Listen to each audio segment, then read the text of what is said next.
Finally got Emma to use the bath as well. Look how cute she looks.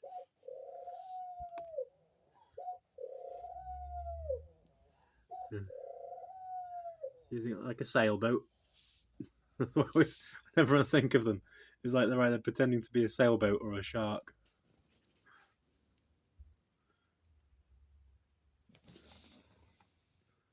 Go and sprinkle a little bit of water over in a bit. Yep, the other one. There's no running water, babe. It's like I need to put more water in there because it's not deep enough for them. I think they're so cute when they wash though. Go all fluffy and spread their wings out and feathers and everything. It's and then the preening starts.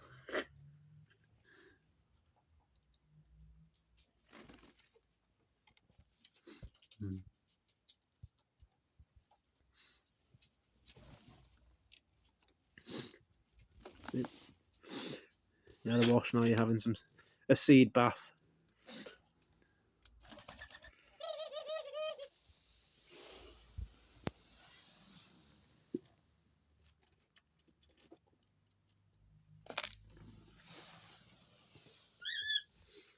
I like this tub as well because it's a good way of mixing up the seed. Because I keep the seeds separate, you see, but whenever I fill up their foraging mats inside their cages, I always have to because the seeds normally kept separate. I always have to pour it individually, one on top of each other, and it takes twice as long. Whereas if I have them all in this tub already, I can just grab a handful and just drop it on the foraging mat, and it takes us like a second to do. And like I say, they like to forage and walk around in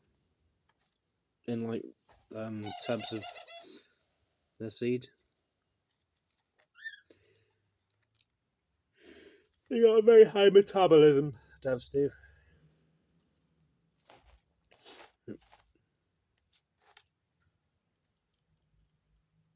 Anyway, hope you're having a lovely day, everybody.